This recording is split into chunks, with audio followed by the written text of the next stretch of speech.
Andy, my dude, have you heard of the magical website builder known as Squarespace? Ugh, not another Squarespace ad. I feel like every podcast is sponsored by them. Hey, don't knock it till you try it. Yes, okay, it is overhyped, but actually it lives up to the hype. Squarespace is like a website fairy godmother. With a click of a button, your site transforms into a beautiful masterpiece. A website fairy godmother? That sounds interesting. What makes it so magical? Well, for starters, those slick templates make anyone look like a professional web designer. Pick one, customize the colors and fonts to match your brand, and voila. Plus, the drag-and-drop fluid engine is so easy, your grandma could build a site on Squarespace. Well, she did knit me a lovely scarf last Christmas. Maybe website design is next. Exactly. And when you're ready to sell your Nana's handmade scarves online, Squarespace has built-in e-commerce. Add a store with one click. Get flexible payment options. Then watch those sales roll in.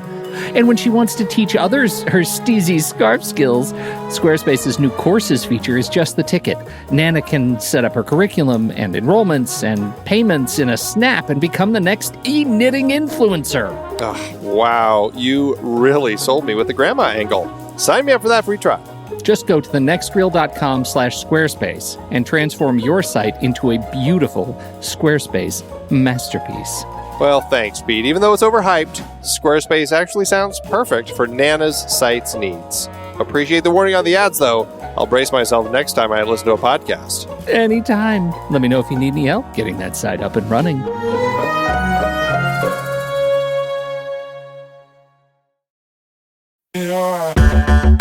Andy, can you believe we've almost hit 700 episodes of The Next Reel? I know, it's crazy. And with all the other episodes in our family of podcasts, we are well over 1,200 episodes of movie conversation. It's really pretty amazing that we've gotten to have these in-depth movie chats every week for over a decade now. And we couldn't have done it without our loyal community of film fans. Their support over the years has meant so much. For sure. That reminds me, we should give the merch store a shout out. Buying shirts from thenextreel.com/merch is a great way listeners can continue to support the show. Plus, they get to sport our great designs.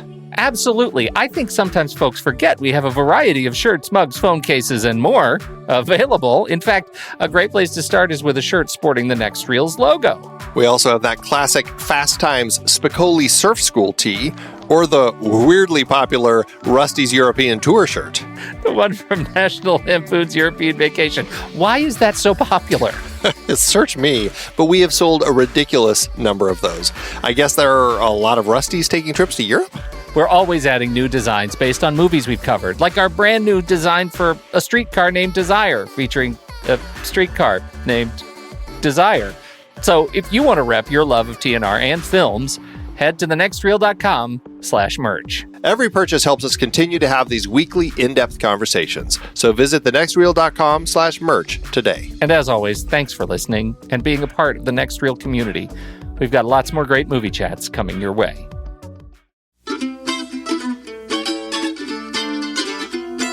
This is The Next Reel, everybody. I'm Pete Wright, and that there is Andy Nelson. Hey, hey, hey. And we spoil movies. Tonight on the show, the second in our Eddie Murphy in the 80s series with Martin Brest's 1984 film, Beverly Hills Cop. Before we get into that, you should learn more about us at thenextreel.com. You can subscribe to the show in your favorite podcast app or join us on YouTube, Twitter, and Facebook at The Next Reel. And if you're a fan of espressos, but only if they have a lemon twist, then drink up and play along with The Next Reel's Instagram, hashtag Pony Prize, hashtag Guess the Movie Challenge. And with that, let's turn it over to Games Master Steven Smart, currently drinking his own espresso with a lemon twist, to find out who won this week. Hey guys, this week's movie was The Rainmaker from 1997, directed by Francis Ford Coppola and starring Matt Damon, Danny DeVito and Claire Danes. Congrats to this week's winner at AQS Morning View, who guessed it on Image 1. You're entered into the 2017 Pony Prize hat. As always, a new challenge starts on Monday. So thanks guys, and see you later. And we've got a blot spot. Friend of the show, Ben Lott's written in with a rebound on Trading Places. I'm not sure what it is that I've always disliked about Trading Places. Perhaps it is the trouble I have sympathizing with rich people problems. Maybe it's the confusing nature of the finale, or maybe it's the blend of traditional comedy that suddenly veers into farcical spoof territory on the train. Whatever it is, I just don't enjoy this movie as much as I do other Eddie Murphy comedies. My ranks should go up from here. Your rank 71, my rank 209. You win some, you lose some. What are you going to do? But at least gets us into Eddie Murphy and a good Dan Aykroyd film. Celebrated for their start. How about that? Well, and, 48 Hours was before this, but I think 48 Hours is just a really bad film, so some people like it, but I don't know. I'd much rather talk about Trading Places than that. That's the truth. And with that, Andy, it's time. Let's do trailers.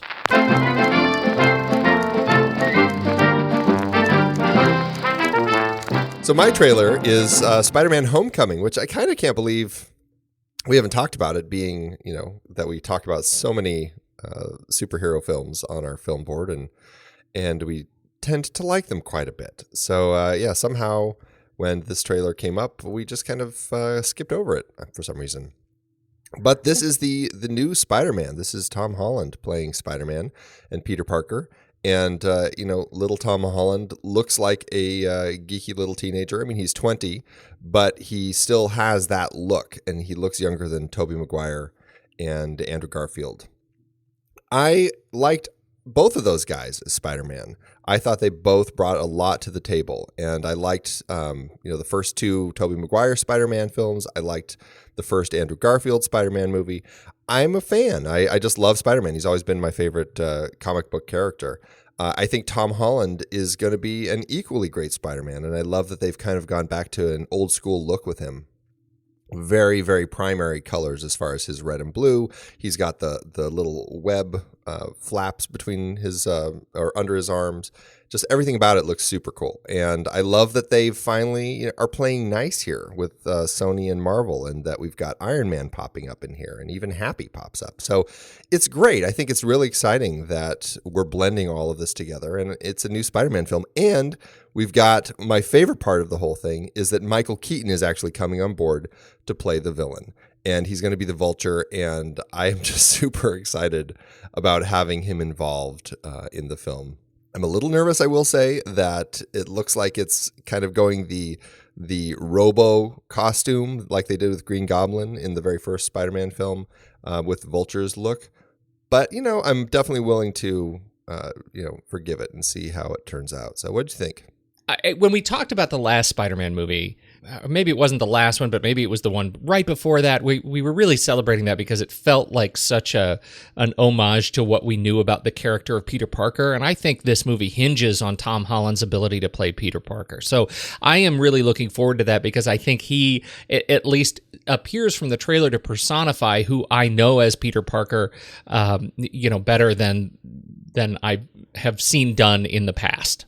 And I think it has been done well in the past. So I'm really looking forward to that. I like that it is back in high school. I think there's a lot to look forward to there. I am super curious about some of the unnamed characters in the film. What is Donald Glover going to do in this movie? Why haven't we seen anything from Donald Glover yet in the trailer? Martin Starr. What is Martin Starr doing in it? I love Martin Starr. He's a very funny guy. I'm excited to see what he does. He's Mr. Harrington. I don't know who that character is. Probably some random teacher at school, but I love that he's credited on here. So there are some pieces that I'm really, really looking forward to. I'm trying not to get my hopes up too high. I don't mind the RoboCop or the RoboCop. I wouldn't mind if RoboCop was in this movie. Let's say that. I don't mind the RoboSuit, the Vulture's RoboSuit, as much as you are worried about. I'm fine with that. It's practically an Iron Man movie anyway, so I'm looking forward to it. I'm going to get excited about it. It's going to be, I will say, I mean, if they had the Vulture in a skin-tight green outfit with the wings and everything like he was in the comics and kind of the cartoon, it would be completely silly. Obviously, they have to redesign it and make it something that could actually work. So, I'm definitely giving them the benefit of the doubt here. So, some of the best character stuff in the comic series for me was between Tony Stark and Peter Parker, and them during the Civil War as they are they're testifying in front of Congress. I mean, with some of the most interesting writing in that series. And so I am most excited, I think, about having these two characters on screen. They're real human counterparts on screen together. I think there's a lot of opportunity for that. So that's probably got my hopes up the most. Wonder how many Birdman jokes they had with Michael Keaton. Yeah, right? When they were making this. God, no, I feel so stupid. I didn't even make that connection. He's totally gone from Birdman to Birdman. Oh, I know. man, that's awesome. It's really funny. Batman, Birdman, Vulture. Oh, it's just so That's funny. awesome. Totally cornered the market on bird characters. Right. You go, Michael Keaton. Absolutely. Well, this is the big, kind of the 4th of July weekend movie for next summer. It kind of starts July 6th on half the world and finishes July 7th the other half the world. Only Lithuania, Hong Kong, and Japan get it later. Lithuania is July 14th, Hong Kong's July 28th, and Japan is August 11th, so they've got to wait a while. My trailer, Andy, is the new film from Ama Asante, A United Kingdom. It is it looks really interesting to me. It is the story of Rosamund Pike and David Oyelowo. They are playing a mixed-race couple. He's a prince of an African nation, and they fall in love in England and decide to marry in spite of great political turmoil that their mixed-race relationship brings, both in the United Kingdom and in his home nation as well. Ama Asante, I think, is I haven't seen much of her stuff. She's behind A Way of Life in 2004 and Belle more recently in 2013, which was lovely. But that's all I have seen of hers. She was an actress. She was on Grange Hill in the late 80s. She's been on a couple of TV shows throughout the 90s. But in terms of her films, she directed Way of Life, Belle, A United Kingdom, and Where Hands Touch. She's filming right now. But I will say she is incredibly charming. I have heard her interviewed a number of times over the last month, and I think she is such a charmer. Based on Belle, my impression of her as a director, she's a very precise director, and I really look forward to seeing her hand on this film. I think there's a great opportunity here. Not to mention, of course, Rosamund Pike, who is terrific. David Oyelowo is terrific. I think there's just a great opportunity for a really solid film. What do you think? Yeah, I totally agree. I think the casting is really what's going to make it. I mean, these two principal characters that we have are both just mesmerizing actors, and I really love watching everything they do. And having them together. I mean, they look like an authentic couple. It looks like a really authentic struggle that they're going to be going through here. And I'm very excited about it. I don't know enough about this director at all. I never saw Belle. I heard good things, but I just don't know anything. So when I looked at the people behind the story, I just I kind of was like, well, I don't know any of them. I'm curious about it, though. It looks like a really interesting story to make a film about. And it seems like the sort of story that, we probably could use these days. Yeah, I think so too. And I didn't mention another curious young actor, Tom Felton.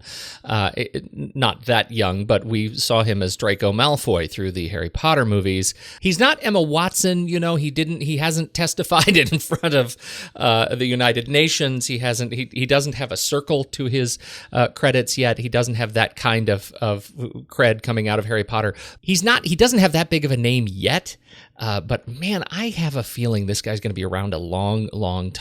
He is. I think his performances have been terrific. He's on The Flash now on TV, and so it's interesting to see him every week and then show up in a movie like this. He's got a lot of irons in the fire. It'll be interesting to see what they do with him. This is an interesting one because it is it's been out for a little while. Particularly international audiences have been able to see it since September. It's been in Canada and UK since September, October, Sweden, November. A lot of film festivals. We don't get it in the United States until February 10th. So it's coming right around the corner. So be on the lookout. There you go, United Kingdom. Oh, Andy, Todd's looking for you. He's really pissed. You know what he said? This is your worst F-up ever. Personally, I don't think that's true. Eddie Murphy is a Detroit cop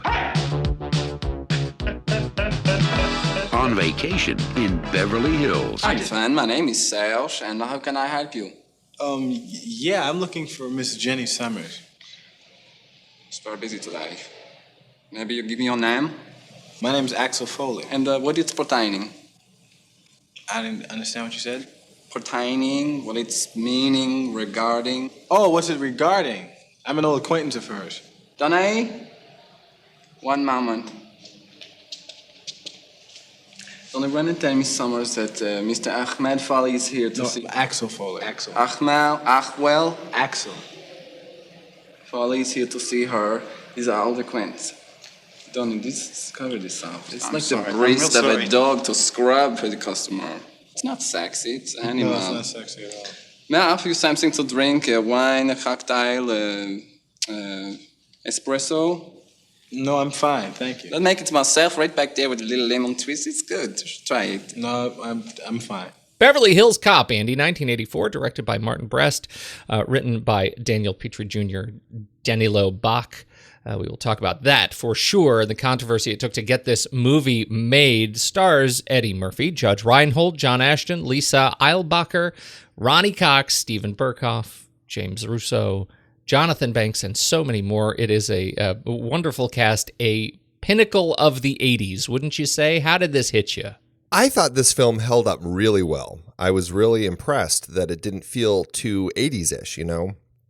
It actually just felt like a great action cop comedy. You know, I thought they built a solid story with really interesting characters that I had a great time watching. I mean, it's got a few little hiccups in there, but for the most part, I was like, gosh, this really still works well. I'm not sure it held up as well for me as I had hoped it would, but there is still, I think, a lot of fun to be had with this movie. One of the things that I've always kind of had in my head incorrectly is that this film came after Lethal Weapon.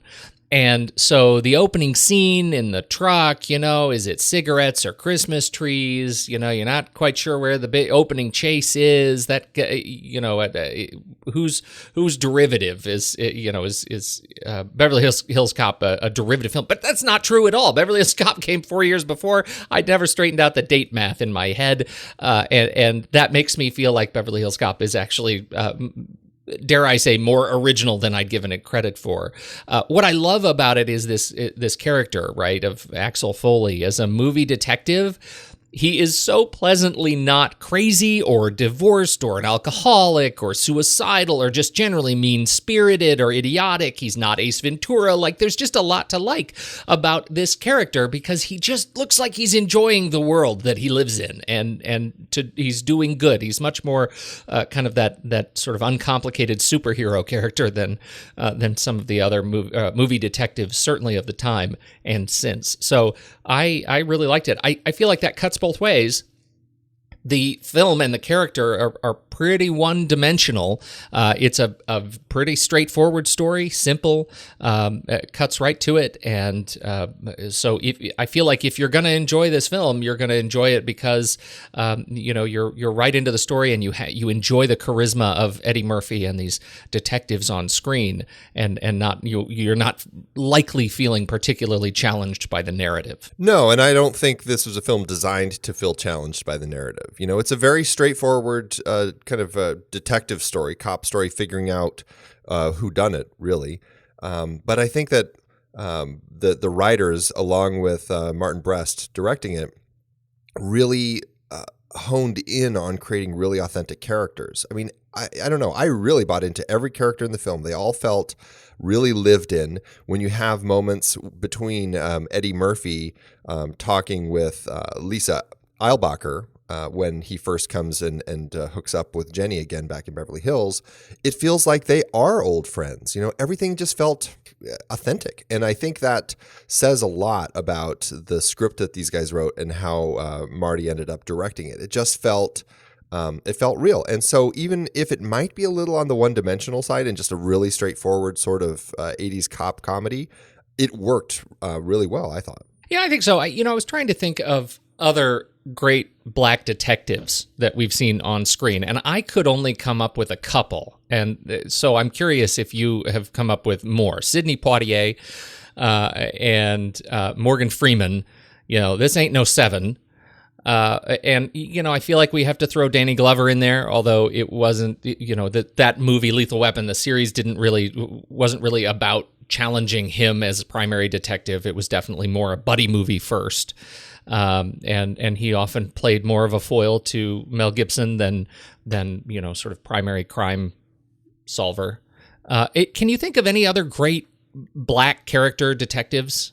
The one that comes to my head is Denzel Washington in Devil in a Blue Dress. Oh, yeah. Okay. Denzel. Which I thought was just a fantastic film. And I'm sure there are others. I don't know. I guess I just didn't have that in my head as something to think about. But yeah, I'm sure there are some. But none of those films, at least until Lethal Weapon, felt like they had much of a comedy vibe to it. Was this the origin of cop comedy films? It seems to be a little bit. I mean, I know they had some more of the slapsticky sort of comedy that were just straight up comedy. This, from what I've been looking at, it sounds like this was kind of the origin of, an action cop film that also let them be funny. And, I think that's pretty interesting that, this is kind of a turning point, because certainly we've had our share of that. And like you brought up Lethal Weapon, I think that's a perfect example of a film that likely was, if not directly, at least, kind of there were some spiritual elements that they brought over from what this film was doing as far as how they kind of created that film.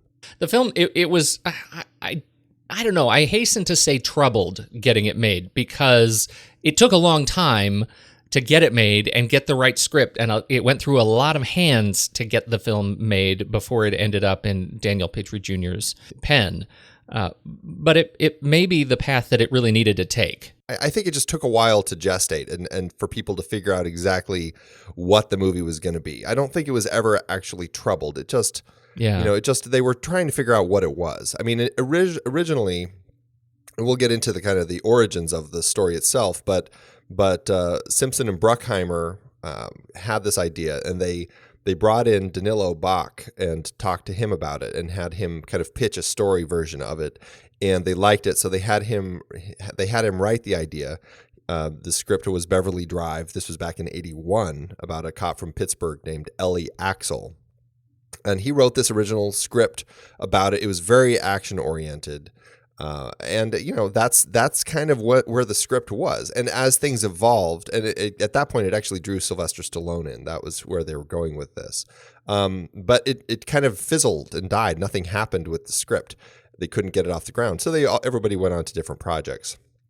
Several years later, I think it was after the success of Flashdance, the year before, Simpson and Bruckheimer finally wanted to get this script off the ground. They wanted it to be their next film. But they felt, let's do some rewrites, amp up the comedy, and really kind of make this more of a comedy direction. And I think by that point, they had brought Martin Brest on as the director, and he wanted to kind of have that action comedy blend. And they brought Daniel Petrie Jr. on to write the screenplay. And so Petrie Jr. got the screenplay credit, and then he and Bach both got story credits.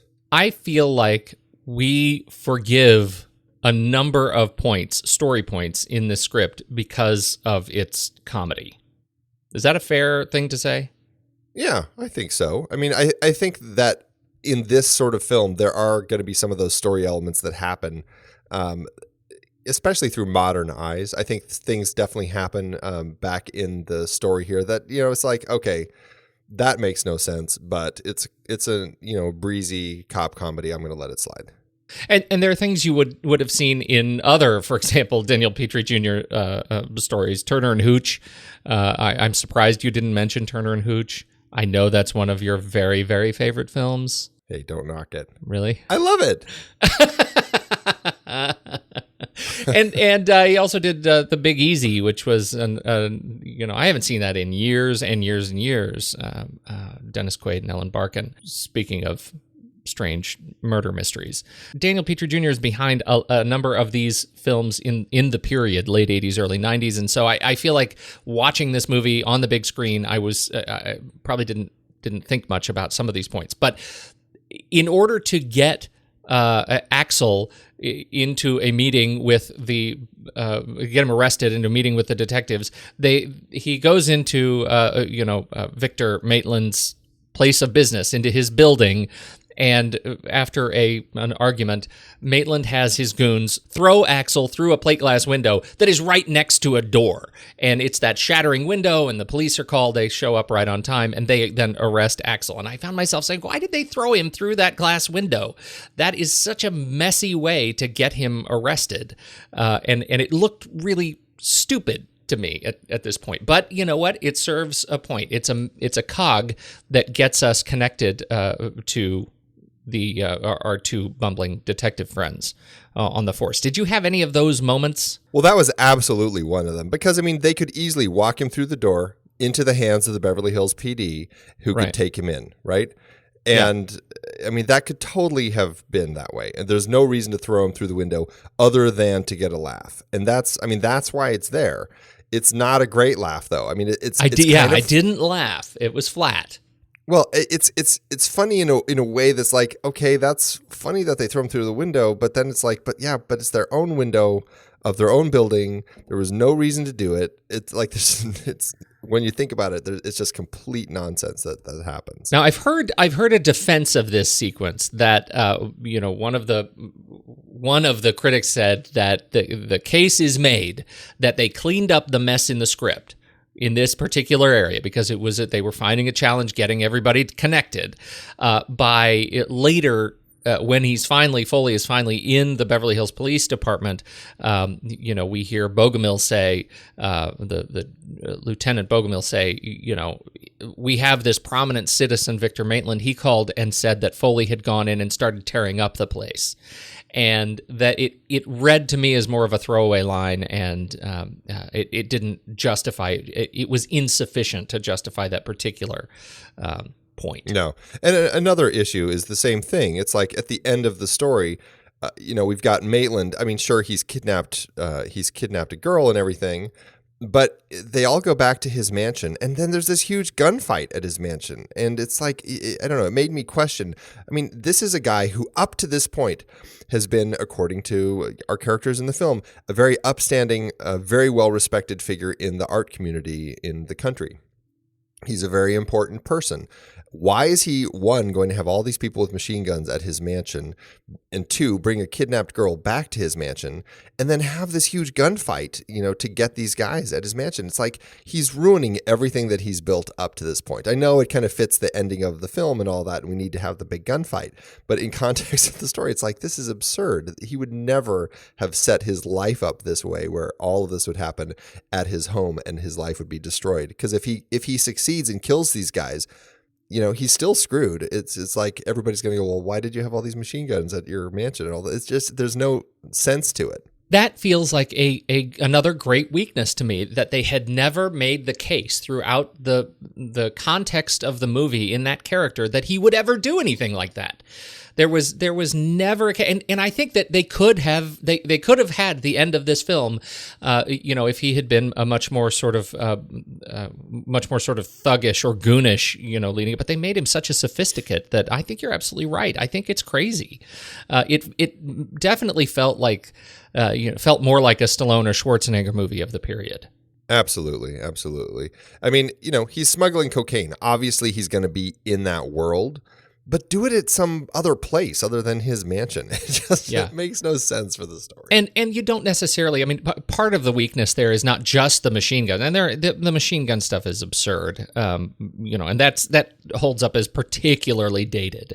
But that the primary sort of stalking throughout the mansion with him with the gun, and he shoots Foley, and then he stalks him throughout the mansion to the final shootout where Bogomil and Foley actually are able to shoot him.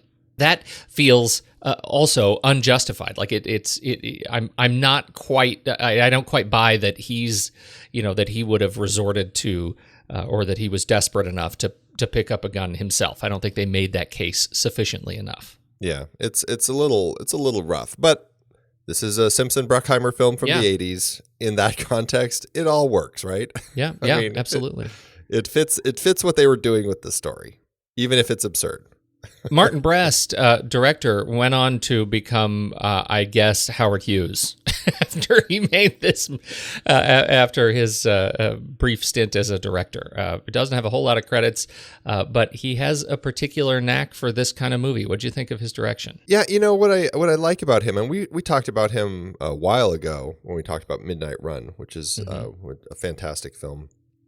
He really does kind of have a good sense of doing this sort of action comedy bit.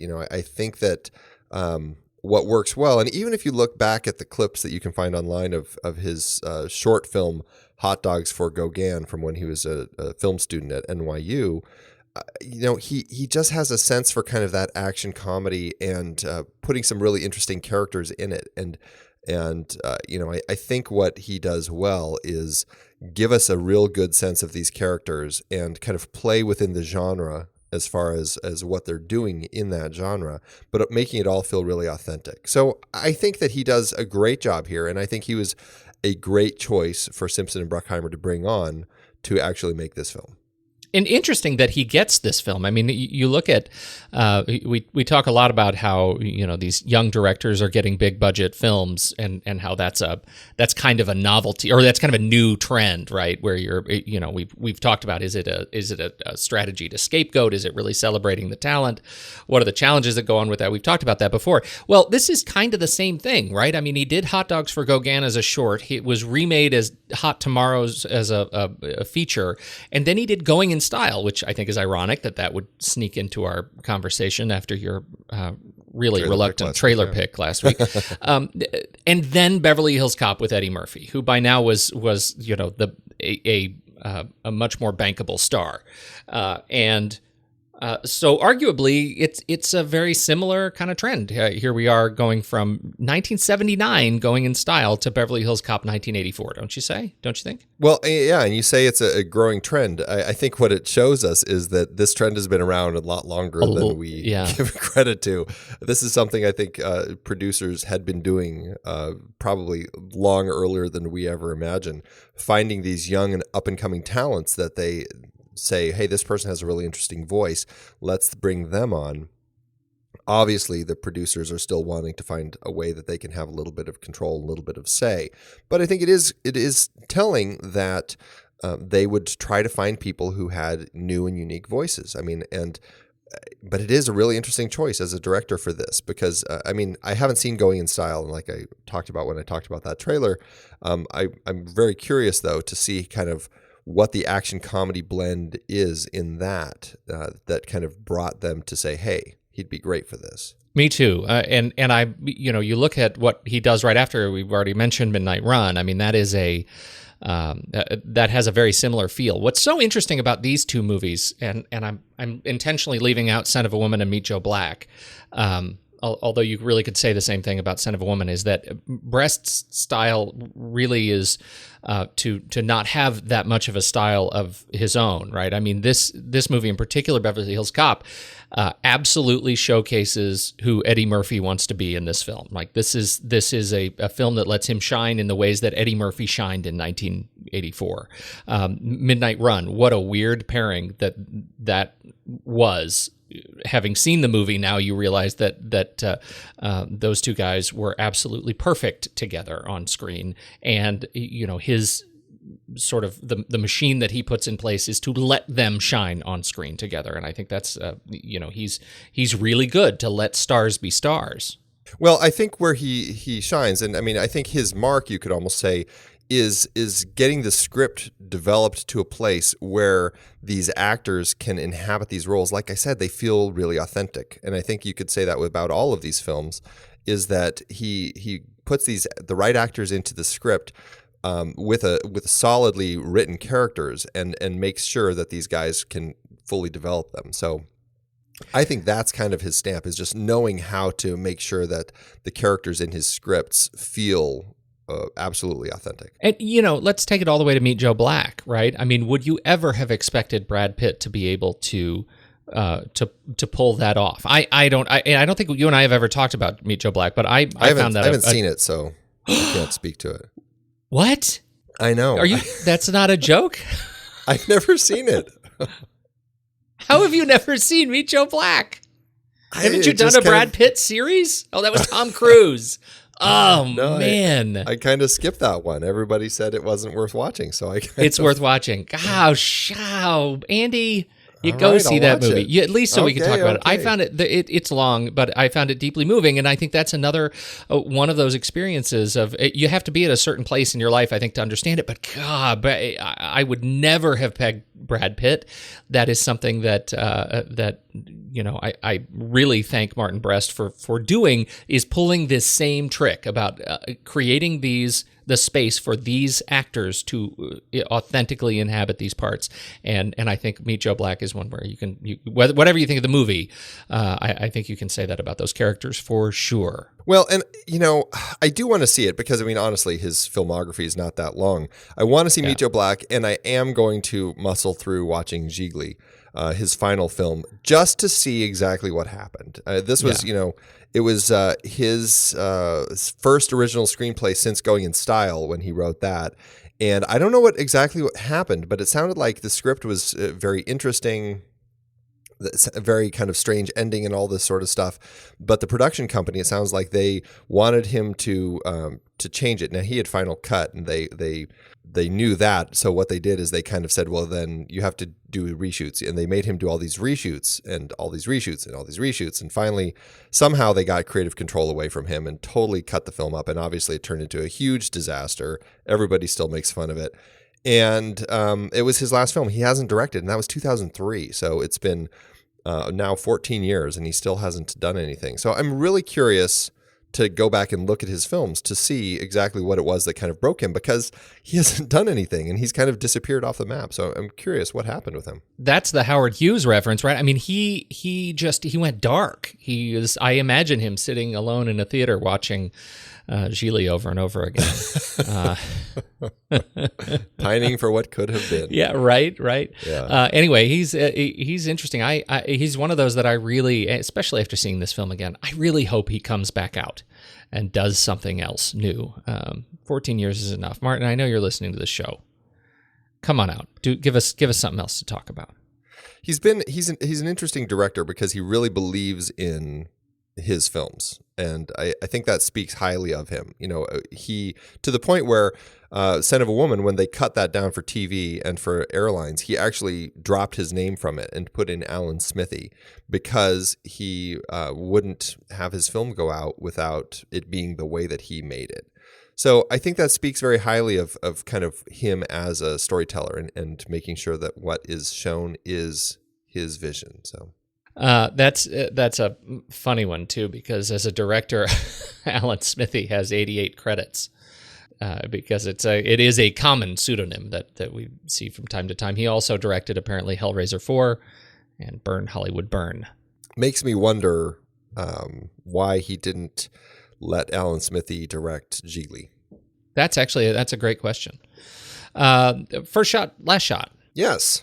The first shot is a long shot of a factory. We later learned that we're in Detroit, and then it leads into a montage of factory work. We get cars being made on an assembly line. We get just, all the people of the city. It's definitely not Beverly Hills. You get a really nice, diverse group of people here. And a key part of the first shot is also setting up the tone with the 80s music as we get Glenn Frey kicking us off with The Heat Is On. And the last shot, we're paying dividends to a joke that we had witnessed earlier in the film as Axel asks Billy and Taggart to join him for a drink. One beer won't kill us, Taggart says. They get in the car. They're ready to follow Axel. And our final shot, it's a freeze on Axel as he's staring out the car window, and his eyes give us that wide, mischievous Eddie Murphy grin, and he leads the detectives into more mayhem, and that's how we close. Yeah, it's an interesting pairing, and it's one of these examples of first shot, last shot, where I don't think there is a whole lot here as far as looking at thematically. I'm sure we can pull something out of it. But it's interesting listening to Marty Brest talk about that last shot. He hates it. He hated having to freeze on this freeze frame of Axel. He really didn't like it at all. But it was a compromise he had to make in order to get a different scene in earlier in the film. I think what had to happen is he had to cut something else that he was going to have for the ending, is kind of what it sounded like, in order to get this other shot between, I think it sounded like it was between Axel and Jenny that he wanted to make sure was in the film. And so it was one of those compromises he made. And it ended up not being an ending shot that he liked. So Yeah, I'm not gonna. I don't want to belabor the point. I think you're right. I don't think there's a whole lot to talk about in terms of a pairing. But I do want to say, oh my god, I hate The Heat Is On. Oh, really? So much. Oh god. The whole opening scene, the '80s music, it was too much for me. A number of tracks that happen really in the first act. I think it's heavy. The '80s tracks are heavy in the first act, and then it's pretty much another revision of the Axel F theme. And so I was grateful when we got over the hump and stopped hearing the '80s music. But wow, The Heat Is On. Ugh. I look forward to talking more about the music later in the show. That's so funny. Let's talk about the cast, shall we? Marjorie Simkin and Rhonda Young were the casting directors for this, bringing together our wonderful cast of people. What I find is interesting, and we haven't really talked a whole lot about the Sylvester Stallone element of this yet, which we will talk about shortly. But Stallone was originally cast as the lead in this film, and all of the parts were actually cast when Stallone was the lead. Eddie ended up coming on last. So that's an interesting thing to think about as we look at the cast. All right. Eddie Murphy is Axel Foley. Do we have anything else to say about Eddie in this particular film before we reflect on what is nothing to reflect on in the 80s or in the 90s and 2000s of his work? He really did have a solid run of films in the 80s. And yeah, I mean, there's just not a whole lot of stuff afterward, which is really unfortunate. Yeah. But what's interesting, I thought, is that you'll notice at the beginning, this is an Eddie Murphy production. This is his first movie made under his own umbrella, not counting his TV comedy special, Eddie Murphy Delirious, that he did the year before. But it looks like that he was running things through Eddie Murphy Productions up through 99 with the TV show The PJs. So I thought that was kind of an interesting little thing to learn about him. I never saw The PJs. I'm not sure I ever, this was the first time I actually noticed Eddie Murphy Productions in the title role.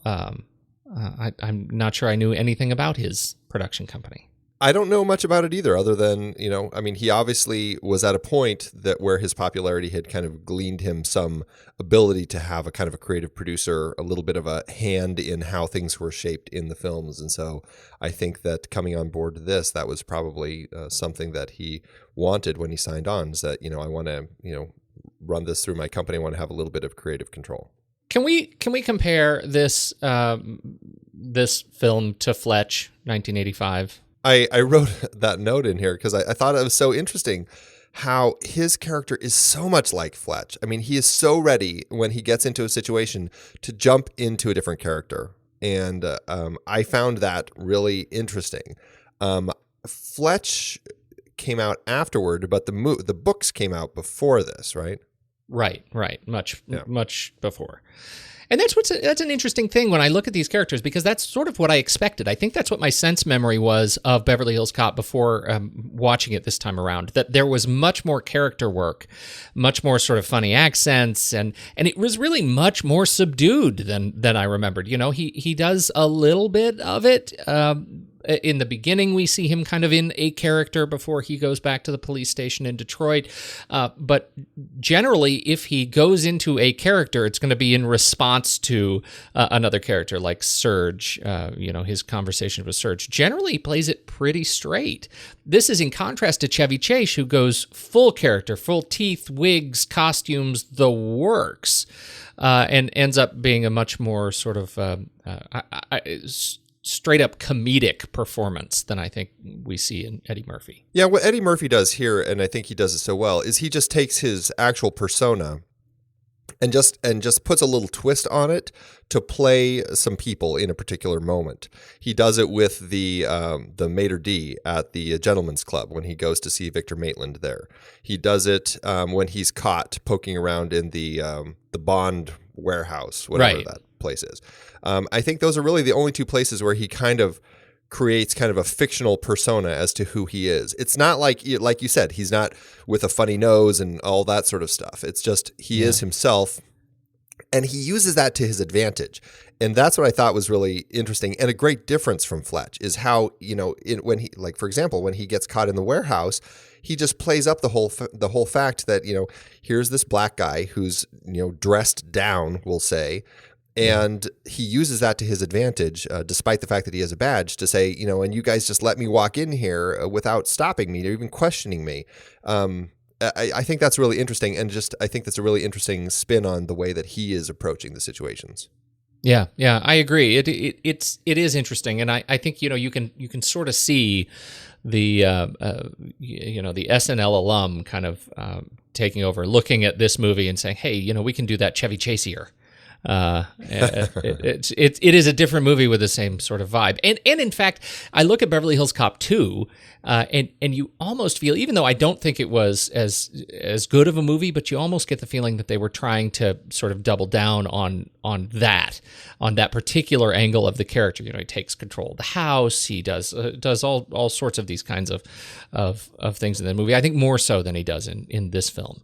Like they were trying to get the handle of who the character was, and they may have doubled down on the wrong things, leading into Beverly Hills Cop 3, Garbage Edition. I think he does a lot, brings a lot of interesting humanity to the character in a comedy. I think that's great. He's got some great moments with his buddy.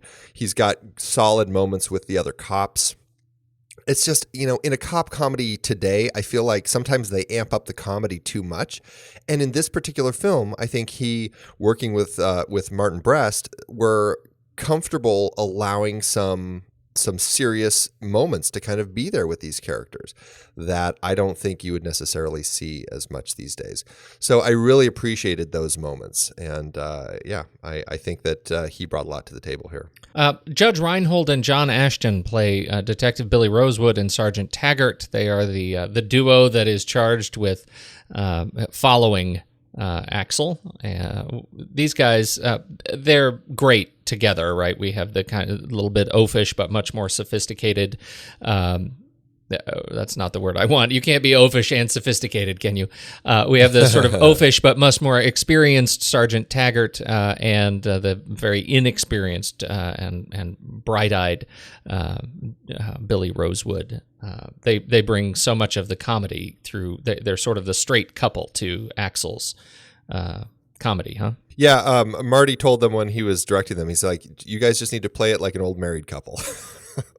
Which I think works perfectly. He said to John Ashton, he's like, you're the henpecked husband, and to Judge Reinhold, he says, you're the young wife who's really concerned about all these little things, and you're just really trying to just take care of him, and so you get these funny conversations about, I think you're drinking too much coffee, and just I love that. It really fits. I mean, they ended up being just a perfect comedy pair. Lisa Eilbacher is Jenny Summers. She's the token woman in the film. She was kind of an it girl in the in this period, right? I mean, she was in a lot of this sort of movie of lesser renown, a bunch of TV shows, Simon and Simon and that ilk. I remember her mostly in Leviathan. What'd you think of her in this film? Yeah, I thought she was fine. Like I said, I thought it was good directing, good writing, that she actually felt authentically like an old friend of Axel's.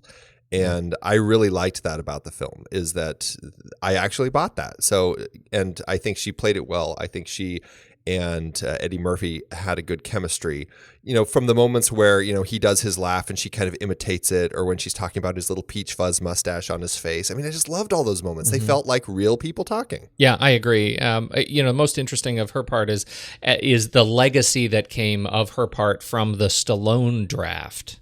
Right. That's it's just one of those things that I think is a sign of the times, that in the Stallone draft of the script, she was Foley's love interest.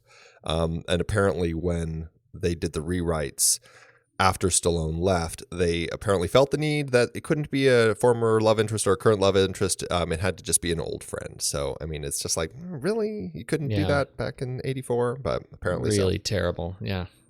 Oh, how far we've come. Ronnie Cox as Lieutenant Bogomil. Oh, Ronnie Cox has been around a long time. And he's just so good. I mean, I love watching Ronnie Cox on screen. I mean, I love seeing him as a bad guy, RoboCop, Total Recall. I think he's just so great.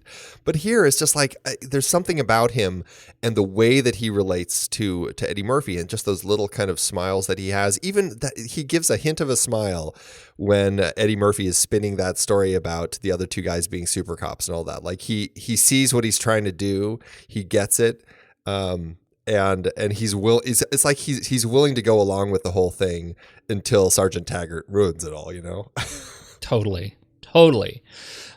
He's fantastic. I remember him mostly from obviously those films you mentioned, but oh my goodness, Deliverance had a dark impact on me. Oh yeah. So there we go. Steven Berkoff, of course, we know him from the hit film Under the Cherry Moon with Prince. Did you have anything else you wanted to add? We sure do. I'm just glad that we also have Outland to bring up when we talk about Steven Berkoff. But he's a great villain. He really is. Like he's, in Octopussy, he's a great villain. And, he is a great villain in all these films. I love. Truly. He does it so well. We've got a couple of smaller parts that were fun to see. Jonathan Banks as Zach. We've got him from Breaking Bad, a very young man in this film. Yeah, it's funny. When I saw him in Breaking Bad, I was like, gosh, he's just so familiar. I can't remember where I've seen him from. That's because he was like that guy back here, It's so funny. Totally. I love that. Gilbert R. Hill as Inspector Todd. We meet Inspector Todd in the very beginning of the film. He is Axel's boss. Love that he was actually a Detroit detective at the time. Went on to become a Detroit city councilman and ran for mayor in 2001, but sadly lost. He was in all 3 of the Beverly Hills Cop movies. He was, and that was all he was in. Yeah. And sadly joins the long list of performers we lost in 2016. Very sad, yes. Yeah, very sad. Bronson Pinchot as Surge. This is pretty much his iconic performance. Yeah, I mean, this is exactly such probably the main thing I remember him for, except for Balki Bartokomous, which really, I mean, it's the same character, right? Yeah. This is largely how he got the role of Balki in Perfect Strangers, right? Yeah, it's so funny, and he's so good. And when he auditioned for this role, he kind of brought this performance, and they loved it so much. Actually, I don't think it was in the audition. I think it was when they started doing it. There were actually 2 characters written as the characters in the art gallery that dealt with Foley when he would come in and out of the art gallery. Pinchot was so good and so funny and bringing so much to the table that Brest actually had to go talk to the other actor and say, I'm sorry, but we're going to have to write your part out of the film because Pinchot is bringing so much great stuff here. We just can't have 2 people in here. It is. I love hearing Pinchot talk about it because he says that the character was inspired by his time in Beverly Hills and the ambiguous nationalities of shopkeepers, which I think is such a wonderful observation. Like that there is a cultural gestalt of those whose nationalities are impossible to peg down, and he was able to build his character off it. I think that's fantastic. And he's so funny, and everything that comes out of his mouth is just gold. And just everything between him and Foley. I mean, even when Billy comes in, I mean, it's all so perfect. Got a couple of bit parts. Paul Reiser shows up just in the very opening scene as Jeffrey, a co-worker in Detroit of Axel's. Fun to see him. Yes. And Damon Wayans is the Banana Man. We get him for just a second as a flamboyant clerk in the hotel, and he passes Axel 3 bananas. They were supposed to be potatoes. There's a lot of controversy around that. I know, controversy. The potato versus the banana. I actually found that really funny because there was supposed to be a scene of Axel who sneaks into a kitchen and grabs a potato, and there's a whole thing that the budget it had to be cut due to budget constraints. And so the whole potato had to be changed to a banana. It's funny hearing stories about budget constraints when you're talking about Bruckheimer. It just doesn't. The 2 things don't seem to fit together. But this was early in his career. Yeah, that's right. And obviously we've got all the cops, Beverly Hills Cops, all looking like gods and goddesses. Yeah, what was great about that is, they wanted to originally make all of them look that way, but then they realized, we can't do it with all of them. It's not going to work if we do, Billy and Taggart as the same sort of soap opera / model sort of look. So they said, okay, we'll cast those guys with real people, but let's get everybody else to just look like a model. And so every time, cops are taking Foley away from somewhere, they always look like they just walked off the set of a soap opera. It's very funny. Let's talk a little bit about getting it made. We alluded to the long and winding road that it took this movie to get on screen. Where did it start? Well, according to Michael Eisner, it started with him back in 1975. He was pulled over for speeding, apparently. He had a beat up station wagon back then that he was driving in, and he it seemed that it didn't fit in with the symbol conscious Hollywood. And he said he went to the studio. At the time, he was president of Paramount and said that they had to do a movie about a Hollywood cop. Of course, then Don Simpson says, no, the story origin was mine. In 1977, which was a couple years later, he said he came up with the whole idea about putting a cop from East LA and transferring them over to Beverly Hills. So it's just one of these arguments that these people have about wanting to claim, it's theirs. But it's like, you had a very inkling of a thought that, people may have pulled from in order to conceive of the story. But, it's these petty arguments that some of these people have. But yeah, the whole thing was, I guess they originally cast Mickey Rourke and they had him on board. He had a holding contract of $400,000, apparently, that, which is a nice sum of money to hold for that. But apparently they took so long sorting things out that the option ran out and he bailed and left. And after that, it fell to Stallone. And apparently, we've mentioned Stallone's version. He had taken his hand at rewriting it to be less funny, more guns, and started to lose that fish out of water story. When the studio looked at what Stallone had done, here's a quote that Stallone says about what his script for Beverly Hills Cop would have been. He said, "It would have looked like the opening scene from Saving Private Ryan on the beaches of Normandy. Believe it or not, the finale was me in a stolen Lamborghini playing chicken with an oncoming freight train being driven by the ultra slimy bad guy." So that's kind of how Stallone pitched his version of the film. The studio looked at the script that he turned in, and they were like, whoa. We cannot do this with the budget that we have for this film. So the filmmakers felt really stuck. They weren't sure what to do. Marty Brest said, I think we need to cut some of this action out.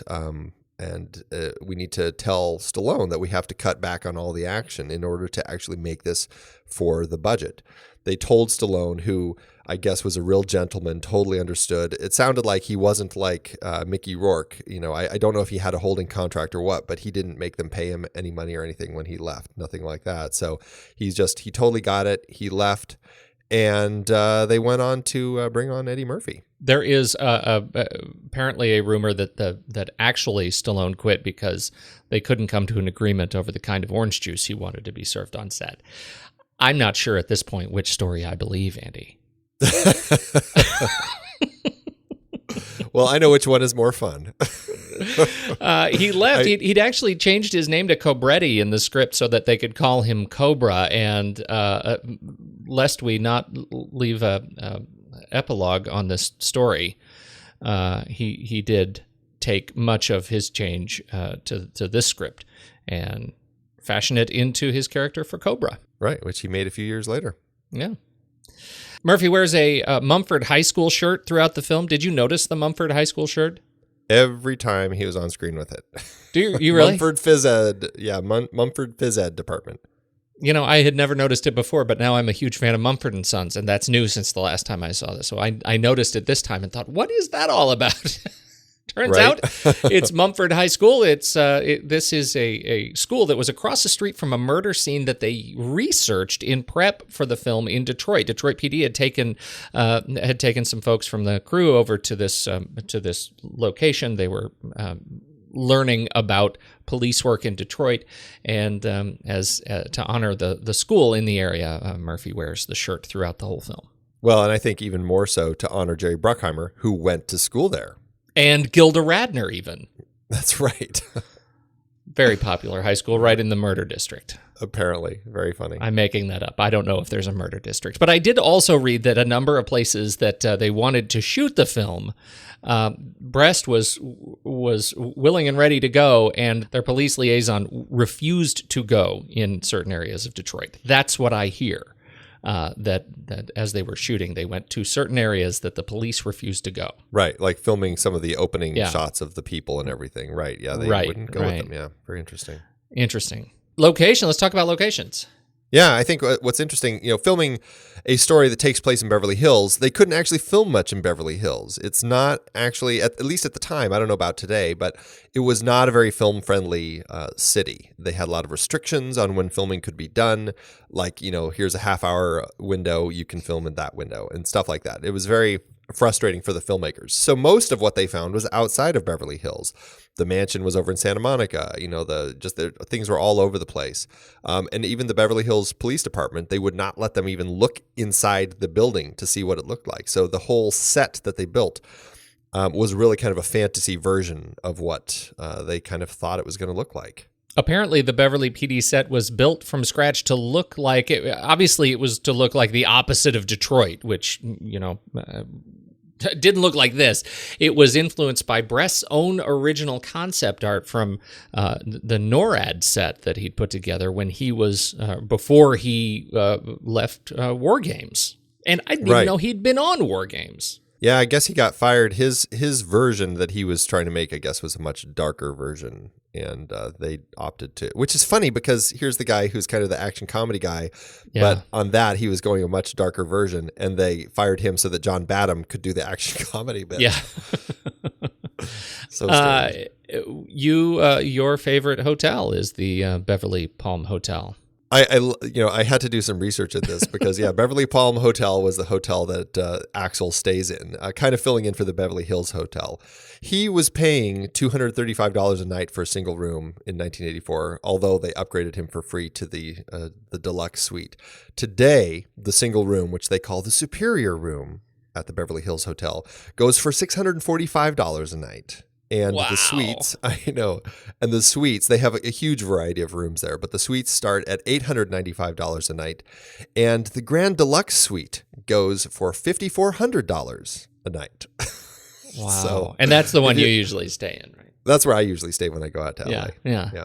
But their website says, for the Grand Deluxe Suite, get a taste of modern California style in the Grand Deluxe Suite at one of the best 5-star luxury hotels in LA. This contemporary suite features oak furniture, bronze light fixtures, and touches of silk, mohair, and leather. Take a seat and enjoy the garden views, or step outside onto the furnished private patio. The suite features one luxurious bedroom, a living room, powder room, and a full marble bathroom with a separate shower and bath. It's awesome. Yes. So we're going to put that up for next year's Pony Prize, right? Fine print. We're not putting that up for next year's Pony Prize. But we are going to try and steal a robe. Yes, we'll work on that. Fine print. We don't endorse stealing anything. Interior of Maitland's mansion, they actually did shoot in Bugsy Siegel's mansion. Yeah, that was the, I guess they had to use two mansions, one for the exteriors. Those people would not let them even go inside at all. And so all of the interiors had to be at a different place, which, like you said, formerly Bugsy Siegel lived there. That's very interesting. Very interesting. Lots of stunt work, and the stunts, it was a lot of flipping over railing and getting shot. That was a lot of the stunt stuff. A lot of that stuff. But some of the great driving stunts, especially the beginning, you've got that fantastic, truck with the two trailers behind it, just barreling through the streets of Detroit, tearing everything up. Eddie Dono, I guess, was the driver for that, and he got a Stuntman Award for Best Vehicular Stunt for that. That's fantastic. It was a good scene. Very, very 80s Bruckheimer. Oh, very 80s Bruckheimer. Let's talk about editing, shall we? Arthur Coburn and Billy Weber. The editing, I think it was solidly edited. I think it works fine, but I think there were some interesting points that I read about the editing that speaks to just how good editors can be and what they can really bring to the table in a project. There were two scenes that I read about. One was at the beginning when Mikey and Foley are at the bar together, and Foley's just like, why didn't you ever turn me in? And Mikey's like, don't you know I love you, man? That whole thing. Apparently, audiences really hated it. There was a lot of laughter at Mikey and all of that. It just, at the time, people just thought there was too much subtext going on in that scene, apparently, and didn't fit what they were wanting it to be. So Paramount wanted to cut it. And so Brest and Weber, one of the editors, went in and really worked at cutting and trimming just little bits off of looks and all of that with that whole scene, because Brest really felt that was a solid character moment for these characters, didn't want to cut it. He wanted to keep it in. And the work that they did together really helped save the scene. It helped avoid any overtones it was creating and just made a more authentic scene. So I thought that was an interesting one. Paired with all the stuff with Bronson Pinchot, we already talked about with him and Eddie Murphy, a lot of their stuff was improvised. And their scenes, every time they shot, it was so different and everything was going in so many different directions that when the studio looked at it, they were concerned that it would never be able to get cut together. And so they were wanting reshoots. But again, Brest and his editor worked really hard to take all of that footage and cut something together that was completely cohesive and saving the day, so they didn't have to do any reshoots. Thank goodness. I know, because it's such just good comedy work. gold. Yeah. So I mean, absolute gold. I think, even if the editing isn't something that really screams out, hey, look at how I edited this film, I think these are really good points as to what an editor can do to help kind of save what the director is trying to do with the story. Yeah, totally. You wanted to talk about the music. Harold Faltermeier, we'll just talk about the score first. And I mean, his Axel F theme, which is just, this great blend of techno pop and funk, truly an iconic score. It's so just, hummable. It's just easily gets into your head and it doesn't leave. Martin Brest really kind of wanted a score, and he and Harold Faltermeier put this together, kind of modeling after the Pink Panther theme, after the Third Man theme, kind of this strong theme that's used constantly in the film as kind of defining the character. And in this particular case, is a theme really representing Foley and his mischievousness. And Faltermeier, you got to give the guy some strong credit. I mean, he's in the 80s in particular. He did The Running Man and Top Gun.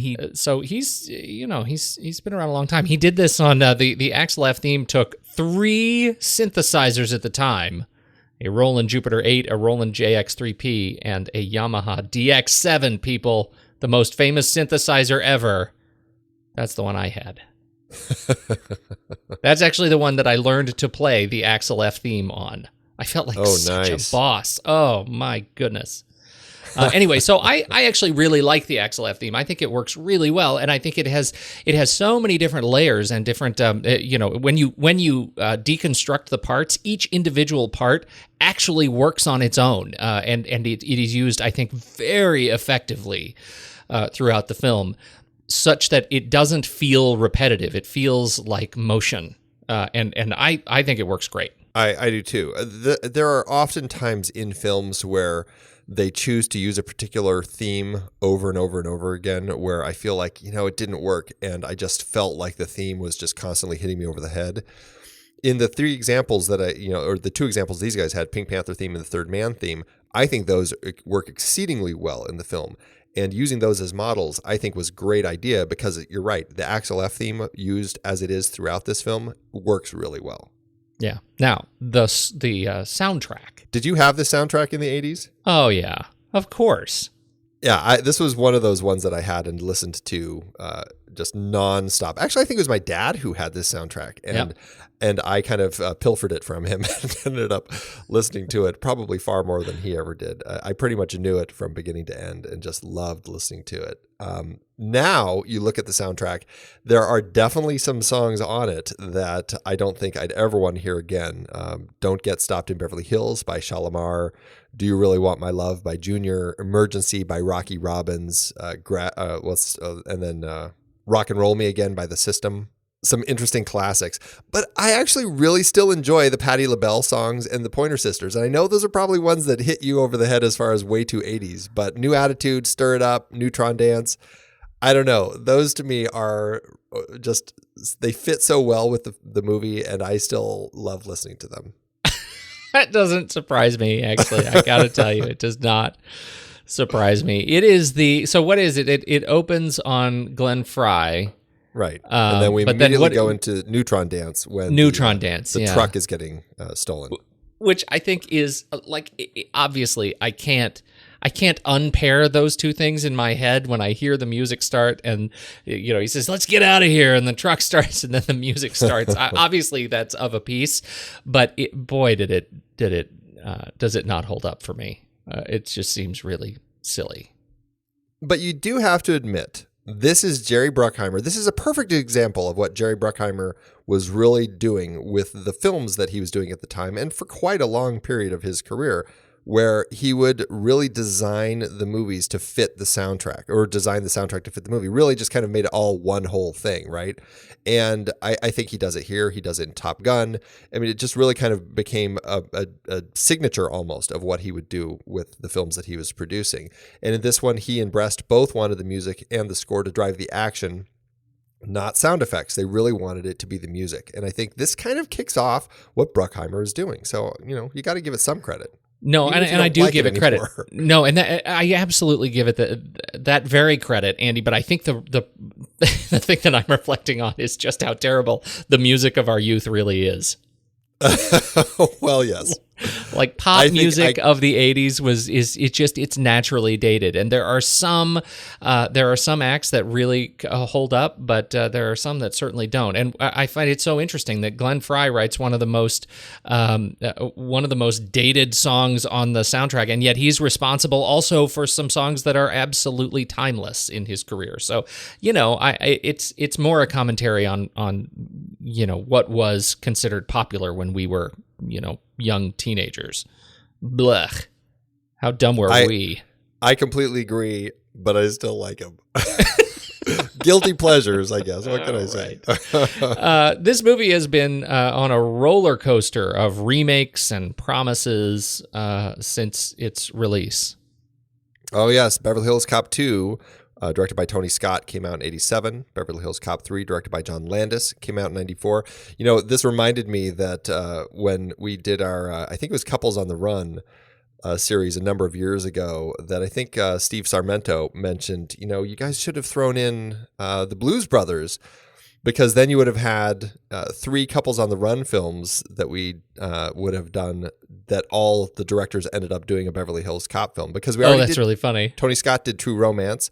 And then we have obviously Martin Brest did Midnight Run, so we could have brought something really together there, but alas, we didn't. There was a television series in the works, apparently. Apparently, yeah. I guess Sean Ryan wrote the pilot, and Barry Sonnenfeld directed it. Brandon T. Jackson played Axel Foley's son. I guess that it tested well, even though the series was not picked up. But apparently, it was enough for Bruckheimer and Paramount to, apparently as of January 2016, 1 year ago, apparently start trying to develop a 4th film with Brett Ratner at the helm. So who knows if that's still something they're talking about. I'll be curious to see if they kick it off, though.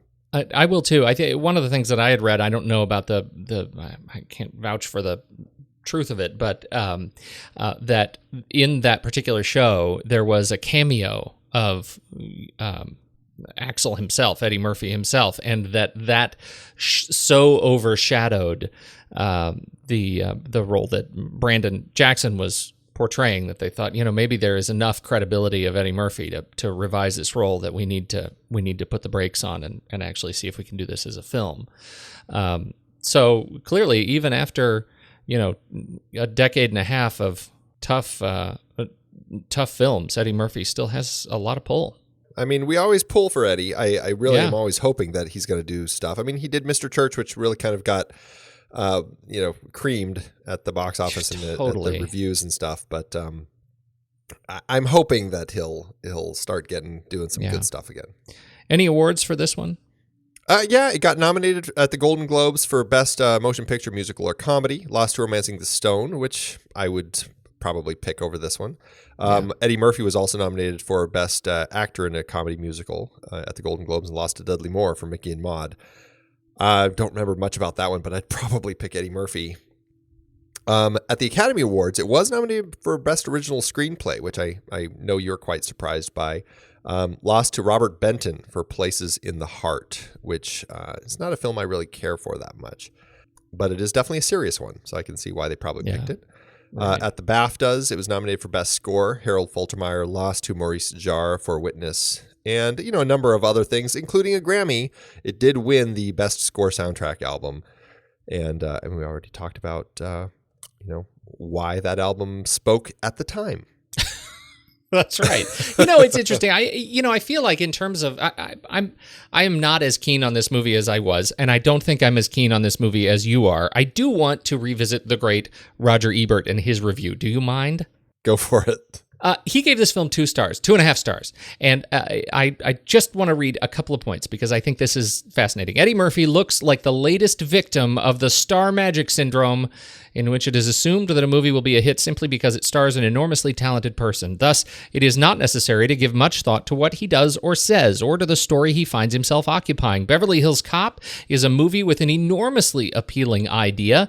A tough black detective from Detroit goes to Beverly Hills to avenge the murder of a friend. But the filmmakers apparently expected Murphy to carry this idea entirely by himself. Murphy is one of the smartest and quickest young comic actors in the movies, but he is not an action hero. Despite his success in 48 Hours, and by plugging him into an action movie, the producers of Beverly Hills Cop reveal a lack of confidence in their original story inspiration. It's like they had a story conference that boiled down to, hey gang, there's a great idea. Let's turn it into a standard idea and fill it with cliches and take out the satire and put in a lot of machine guns. And that's how he wraps up his review. So I'm not saying I agree with that entirely, but I am saying that for the first time in my viewing history of this film, I saw that in this movie. And I found that ultimately sad. That's interesting. I can definitely see his point. I totally see where he's coming from. I think for me, I just ended up finding the characters. I don't know. I guess I just really liked the characters all through the film, and whatever they were doing with the story, I wasn't as worried about. I mean, obviously, there's just very straightforward exposition. It's just a very straightforward, straight down the line sort of story. But I bought into the characters, and for that, I give it probably more credit than Ebert did. How did it do in the box office? Well, young Don Simpson and Jerry Bruckheimer kept the budget for this one at a tight $15 million. I guess you could say the studio really kind of kept it tight and they had to live with it, which is just under $35 million in today's dollars. Considering that Bruckheimer's latest Michael Bay Transformers extravaganza is estimated at $260 million, I'd say this probably constitutes as Bruckheimer's early indie days. The movie came out on December 5th, 1984, opposite the 2001 follow-up, 2010, and Clint Eastwood's City Heat. It shot to number 1 and bumped Chuck Norris's Missing in Action out of the top slot. Beverly Hills Cop kept making more money each week due to incredible word of mouth, peaking in its 4th week when it grossed over $20 million in 5 days. Wow. It stayed number 1 for 14 non-consecutive weeks and tied Tootsie for the films with the second most weeks at number 1, the first being Titanic. Ended up becoming the highest grossing R-rated film of all time until The Matrix Reloaded broke that record of all films. It went on to become the domestic top earner for 1984, raking in almost $235 million and then another $81.6 million overseas, making a total gross of just over $316 million or almost $734 million in today's dollars. It was the second highest grossing film worldwide in 1984 behind Indiana Jones and the Temple of Doom, and adjusted for inflation is the third highest grossing R-rated film behind The Exorcist and The Godfather, both of which we've talked about on the show. It lands with an impressive adjusted profit per finished minute of $6.6 million, making over 21 times its budget. All in all, quite a fitting income for a film set in Beverly Hills. That is fantastic. Indeed, indeed. We talk about this, all these numbers. You talk about these numbers every week, and I don't think we have plugged the fact that you made this spreadsheet public, and it's available in the Extras tab on our website. So you can actually follow along and look at the numbers that Andy is talking about and get a little sense of context. So do that. Look for the budget spreadsheet. Extras tab at thenextreel.com. And I've also started doing it. I have stuff in there you can look at for the Speakeasy and for the Film Board, and just some other random ones that we've done. So lots of stuff to look at. Yes, absolutely. Check that out. Okay, let's do it, Andy. Let's go ahead and rank it. Let's do it. Head over to flickchart.com/thenextreel, and you can slide up right in your show notes, right in the show notes here on your podcast app of choice, and you'll find the link. I put the link to Beverly Hills Cop right there. It'll jump you straight to Flickchart, so you can add it to your own list. Let's see how we do. All right, first up, we have Beverly Hills Cop or Mad Max, the original. I would watch Beverly Hills Cop first. Yeah, I'm going to say Beverly Hills Cop. Yeah. Beverly Hills Cop or Trading Places. What a fitting pairing we've got. Boy, I honestly, I'm torn. I am too. I liked them both quite a bit. Kind of more than I was expecting in both cases. I think there is more substance to Trading Places. I find myself reflecting on Trading Places, and I have found myself talking about Trading Places to other people more frequently this week, certainly than I expected, absolutely more than Beverly Hills Cop. I think I would go with Beverly Hills Cop. I mean, I agree with you, but I felt like Trading Places had more issues with the film and just things that I felt were really out of place and a little more kind of difficult to watch. I would probably pick Beverly Hills Cop first. So we'll have to do it. Okay, let's do it. Okay. Are you ready?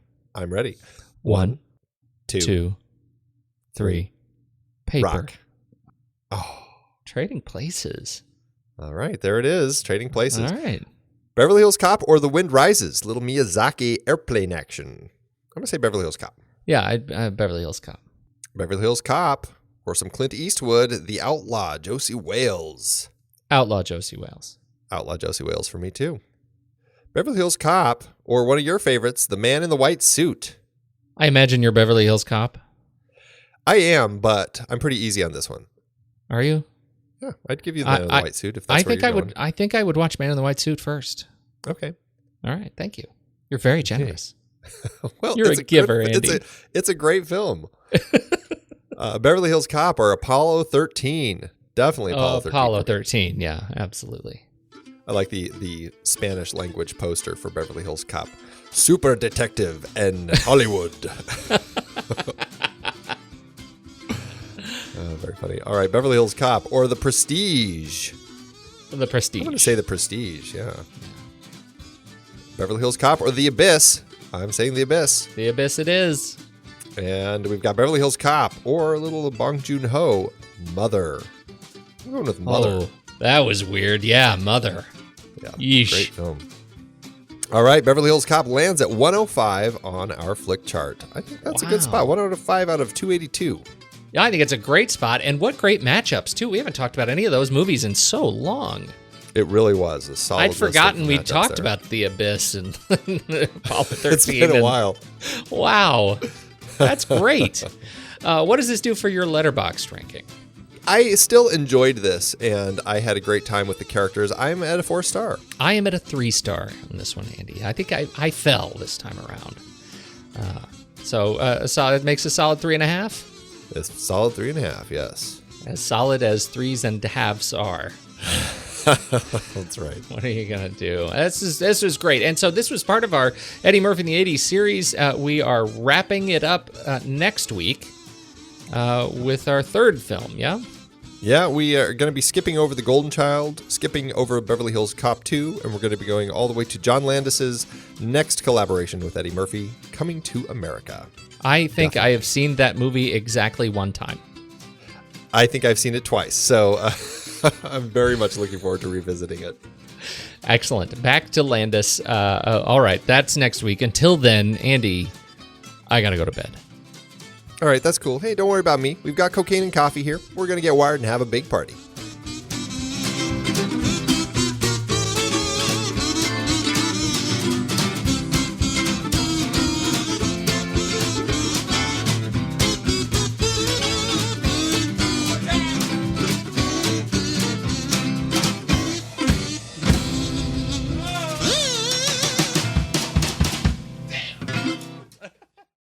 Amazon giveth, Andy.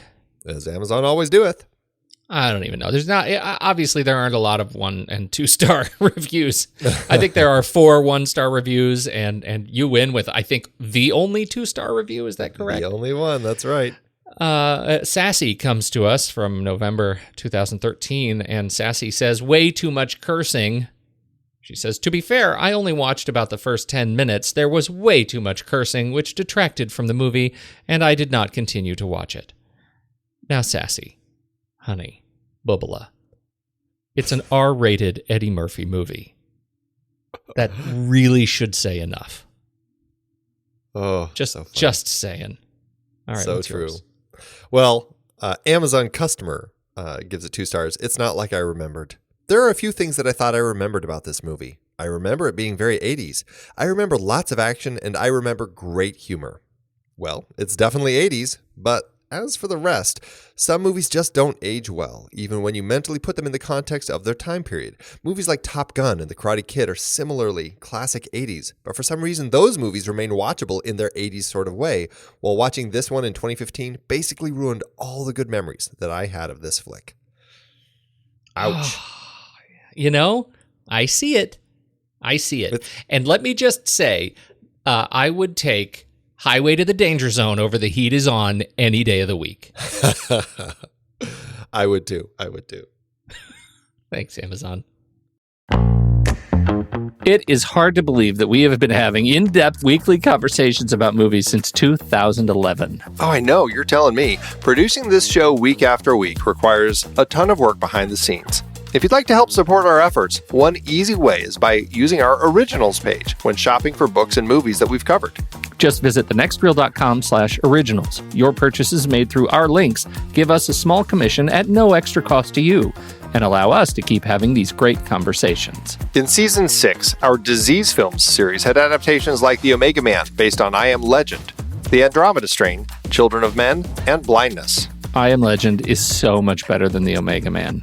Well, what about the Will Smith version? Don't get me started. For our This Is Real Life Jack series, we talked Black Hawk Down and Seabiscuit, some great true stories based on fantastic books. And we had more listeners' choices like The Fly, The Emigrants, and Scott Pilgrim vs. the World. You just did a series on The Fly on the Sitting in the Dark podcast. Did you read the original material? Wasn't watching every Fly movie enough? Our Big Betty Davis series featured adaptations like The Little Foxes, Now Voyager, All About Eve, and Whatever Happened to Baby Jane. Are you calling Betty Davis big? Only in personality and force. She is a force to be reckoned with. We talked about the entire The Godfather trilogy, of course. Iconic page to screen, even if it is just the one Mario Puzo book. I wonder if Coppola will ever make The Sicilian. We also had some Zhang Yimou adaptations with Judo and Raise the Red Lantern. Absolutely gorgeous movies. And don't forget the Hughes Brothers series with From Hell, based on the graphic novel. Brilliant material. Kelly Reichardt gave us Wendy and Lucy and Certain Women, adapted from short stories. Plus more Hayao Miyazaki as we tackled Howl's Moving Castle. Find all these books and more at thenextreel.com/originals. Every purchase supports the show. Get the full list of adapted films that we've covered at thenextreel.com/originals and start your next read today.